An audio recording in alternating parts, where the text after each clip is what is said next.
ako ng almusal ko, guys. Tuna, ikan, lagyan ko ng isang itlog, carrots, mushrooms, potato, at 2 kamatis. Ito na siya, guys. Iniwa ko na siya. Tapos gisahin ko na lang siya sa butter. Inuna ko pala yung carrots, guys, saka butter. Tapos isunod ko na itong potato. Tapos palambutin natin yan bago natin ilagay ang mushroom saka yung tomato. Ay, uya. So pwede na siya isunod ang ang mushrooms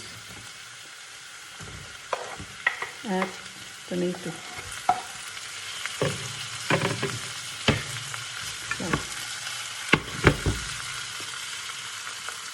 Sunod ka na yung tonfish. Tapos guys, asin lang yan at saka magic sarap nilagay paminsan. Sarap na siya. Kaya natin ng egg.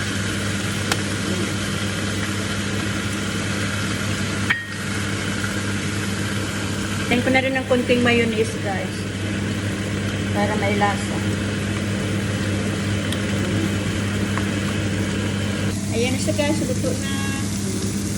Parang lang. Parang tuna sisig lang siya. Sarap yan. Try nyo. Diba? Sarap. Dodong, guys. Kaya ako lang mag-isa kakain.